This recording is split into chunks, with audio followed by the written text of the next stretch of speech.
Épreuve numéro 3 du tilemage, une épreuve assez curieuse. Une épreuve qui est un mix de raisonnement et d'argumentation, comme le dit le nom.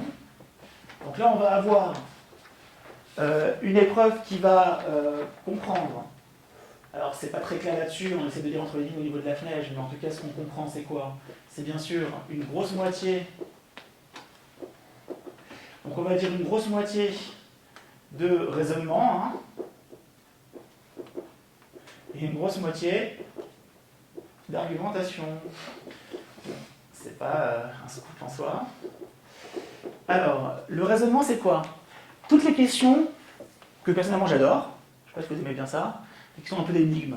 On va vous dire qu'un escargot monte 3 mètres, descend 2 mètres, on va vous dire que vous avez un nénuphar qui grossit, qui double de volume tous les jours, le 99e jour, lundi est un 18 du mois, le mardi dans 3 mois c'est quel jour du mois, 4 lundis sont tombés en jour impair ce mois-ci, ou 3 lundis sont tombés en jour impair, quel jour tombe le 20e du mois, enfin le 20 du mois.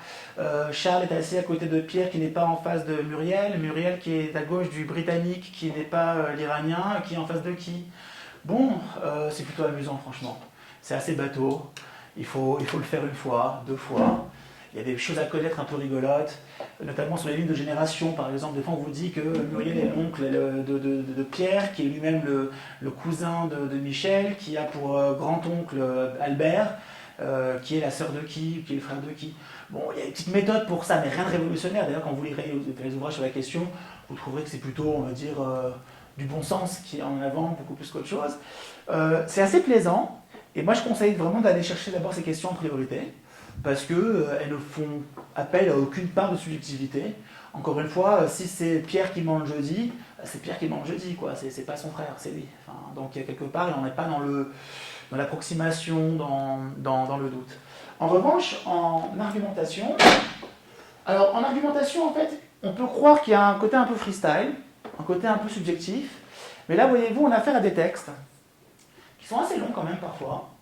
Donc on va dire 4-5 lignes, hein, de toute façon vous verrez la janale, hein, 4-5 lignes, et vous avez des propositions de réponses ensuite qui vous invitent à dire, quelque part, quelle est la conclusion du texte qui est donné, quel est l'argument qui va renforcer, qui va affaiblir la position de l'auteur. Donc on peut se dire quand même, il y a une part de subjectivité, qu'est-ce qui renforce selon lui, La bonne nouvelle, c'est qu'on est en raisonnement-argumentation, et on a affaire à la logique de base. Et la logique de base, quelque part, n'admet pas trop le flou. Hein. Alors, la logique, c'est une logique d'Aristote, hein, d'accord, qui est une logique plutôt binaire, hein, une logique où tout est blanc, tout est noir, hein, il n'y a pas de gris vraiment. Contrairement à la logique floue, hein, qui est une logique plutôt, on va dire, une logique de radiateur, par exemple. Hein, je ne sais pas si vous connaissez un peu la logique floue. Hein, c'est une logique en fait qui peut admettre, pour le coup, des paramètres qui ne sont pas ou tout blanc ou tout noir, des segments de valeur. Et pour le coup, c'est une logique très simple qui dit en gros que je suis A ou non A, c'est-à-dire je suis Franck ou pas Franck, il n'y a pas de je suis quelqu'un d'autre par hasard, heureusement, ce qui fait que quand vous lisez un texte en logique et que quand on vous dit que l'augmentation des taxes implique ou génère de l'anxiété dans les couples français, bon bah c'est pas aujourd'hui, hier ou demain, c'est comme ça, c'est un fait. Il n'y a pas d'interprétation derrière en disant est-ce que c'est seulement aujourd'hui, est-ce que c'est avant, est-ce que c'est après. On va garder ça pour vrai tout le temps, ce qui fait que c'est plutôt agréable parce qu'il n'y a pas de remise en question des arguments qui sont évoqués dans le texte. Et quelque part, lorsqu'on va travailler par dichotomie, ça veut dire que l'on va comparer les réponses A et B, garder la B, on va comparer la B et la C, on garde encore la B, on compare ensuite la B et la D, on garde la D par exemple, et ainsi de suite. On va se rendre compte très vite que finalement, il y a vraiment une solution qui va apparaître de façon assez évidente. Et ça, je crois que c'est d'abord beaucoup de pratique, donc il faut vraiment en faire beaucoup de ça, je vous invite à en faire beaucoup. Je vous invite à être assez critique dans ce que vous lirez à droite et à gauche, parce qu'il y a parfois des choses qui sont un petit peu quand même curieuses. Mais bon, l'exercice est assez plaisant quelque part. C'est de comprendre un texte, comment est-ce qu'il est articulé, quels sont les paramètres qui sont utiles, qui sont moins utiles. Parfois, il y a des espèces d'introductions complètement stupides. On va vous dire, je sais pas, enfin, je vais pas vous dire n'importe quoi, mais en gros, vous allez avoir des introductions, on vous met une espèce de contexte qui sert à rien. Et on a l'impression que c'est important, mais pas du tout en vérité. Ce qui est important, c'est plus ce qui va être dit par la suite. Et il faudra faire attention à quelques détails. Mais ça, après, voilà, ça, après on rentre dans les détails, ça devient un peu compliqué. Mais il faut faire attention parfois à quelques petits mots clés qui peuvent revenir dans les textes et qui sont généralement ces mots qui aident le concepteur à justifier sa réponse quelque part. Parce que même s'il vous ramasse les sujets à la fin, et vous ne pourrez pas aller les voir en rouspétant avec un avocat en disant « Ah, mais ouais, je suis sûr de ma réponse sur celle-là, le concepteur a fait n'importe quoi », vous ne pourrez pas. Le concepteur, quelque part, quand il fait une batterie test, il justifie sa réponse quand même à la personne qui la commande.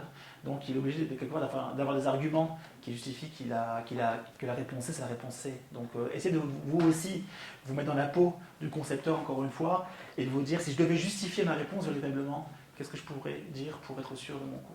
Ok ? Donc ça, c'est plutôt, on va dire, une partie assez amusante, plutôt littéraire, qui fait que vous hésiterez, on va dire, une fois ou deux vraiment, mais le résultat, vous n'hésiterez pas, parce qu'il y a vraiment tous les arguments qui doivent vous aider normalement à savoir où vous allez. On terminera par l'épreuve de logique.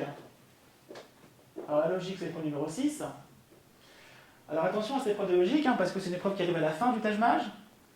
Donc vous allez avoir une épreuve qui est composée de 8 questions de série double et 7 questions de série graphique. Donc moi je vous invite vraiment à commencer par les questions de série graphique, c'est très important.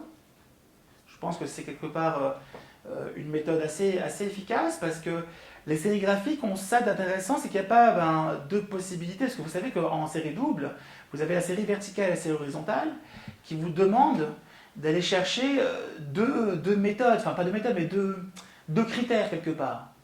Vous avez le critère de la série horizontale, celui de la série verticale, pour ensuite commencer déjà travailler dessus. C'est très frustrant cette épreuve-là, parce que vous allez toujours trouver la série horizontale et pas la verticale, ou vice-versa. Et c'est un peu horrible parfois, parce qu'on tient la série, on a deux doigts de répondre juste, parce qu'évidemment, quand on trouve la série verticale en plus, on élimine les réponses B, C et D, il nous reste la A et la E. Bon, et pour autant, il me reste l'autre série, et je trouve pas. Donc c'est un peu horrible, un peu frustrant. Ceci étant dit, il faut savoir que ce n'était pas le cas pour les séries graphiques. Donc série graphique, vous n'avez qu'un critère qui est en jeu. Bon, il y a parfois un deuxième critère de mouvement, mais en mouvement, en série graphique, Taj-Maj, franchement, ça va pas chez très loin, des mouvements un peu idiots, genre circulaire dans le sens des aiguilles d'une montre, dans l'inverse des aiguilles d'une montre, c'est du gauche-droite, c'est pas très compliqué. C'est pas comme des séries qu'on trouve dans des tests militaires pour les recrutements de l'armée de terre, où là on va avoir des séquences qui sont sur 10 ou 15 cadres, où là il faut vraiment comprendre le mouvement, c'est très bizarre. Mais en Taj-Maj, vous n'avez que 3 petits carrés en fait, et après vous trouvez la réponse au 4e. Donc vous imaginez bien qu'avec 3 carrés au démarrage, on ne peut pas avoir des mouvements complètement hallucinants. Les mouvements ne peuvent pas être complètement fous. Donc ça c'est la bonne nouvelle. Et clairement, vous devez comprendre de cela qu'il n'y a qu'un critère à connaître véritablement pour trouver la série, à découvrir pour trouver la série. Donc commencez par ça. Souvent c'est je sais ou je ne sais pas.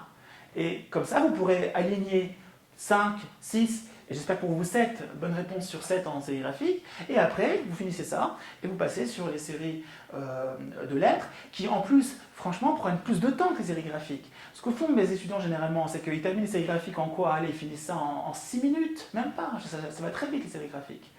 Et après, il leur reste plein de temps pour les séries doubles, pour lesquelles ils ne vont pas répondre juste à tout, mais ils vont répondre, on va dire, à 6, 7 sur 8, et ils vont avoir comme ça un très bon score qui va tourner autour de 12, 13 bonnes réponses sur 15. Beaucoup font 15, heureusement, c'est une épreuve dans laquelle on prend beaucoup de points, mais il y a un moment donné où je crois qu'il faut être un peu méthodique, c'est-à-dire que commencer par la série graphique, c'est prendre moins de risques, parce qu'il y a moins d'hésitation, et il y a moins de frustration aussi quelque part. Donc après, au niveau de la méthode, je pense que vous avez déjà beaucoup de choses, je pense, là-dessus dans les ouvrages que vous avez entre les mains. Après, voilà, nous, notre rôle à la prépa, comme vous pouvez l'imaginer, c'est aussi de vous donner accès à des questions que l'on va créer pour vous, que l'on va quelque part imaginer, qui sont comme de la recherche. Hein. On fait beaucoup de ça à la prépa, vous imaginez bien. On travaille beaucoup sur des nouveaux scénarios de sujets dans le périmètre que la FNEJ heureusement impose quelque part, et c'est ce qui fait qu'on n'est pas dans des sujets complètement aberrants, des sujets complètement bizarres. On est dans des sujets qui peuvent éventuellement tomber parce que quelque part on fait d'anticipation de questions et ça paye généralement. Nos candidats sont plutôt contents de voir qu'ils ont le jour J des questions nouvelles qui font appel à des réflexes qu'on a pu étudier ensemble à la prépa. Donc voilà, ça c'est notre rôle évidemment à nous, que d'imaginer, d'anticiper un peu le futur à ce niveau-là. Et parfois on le fait bien, parfois on le fait moins bien, ça dépend un peu de notre inspiration de l'année. Ce qui est sûr, c'est que quoi qu'il arrive, vous arriverez le jour J avec suffisamment d'expérience pour ne pas être complètement largué devant une question même complètement nouvelle, quoi. Donc la logique, c'est beaucoup d'efforts, parce qu'au démarrage, il y a quand même beaucoup de techniques à avoir en tête.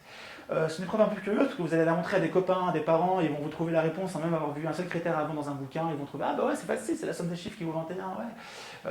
Alors que moi, je suis là à me dire « Mince, j'aurais jamais trouvé ça tout seul ». D'autres qui vont dire « Bah oui, c'est facile, le 4, le 5, le 6, le 7 ». Alors que vous allez passer un temps fou à trouver ça. Bon, bah autant à ce moment-là se blinder en critères, autant en faire plein et avoir une liste de critères qu'on apprend par cœur, et après, encore une fois, soyons ouverts à la nouveauté. La nouveauté étant assez limitée en logique, hein, on ne peut pas non plus vous faire un truc bizarre avec un 4, un 7 qui revient pour un 8, qui revient sur un 9 et qui fait une forme géométrique en 3 dimensions. Enfin, vous imaginez bien que c'est pas possible, ça heureusement, c'est la bonne nouvelle quelque part. Mais voilà.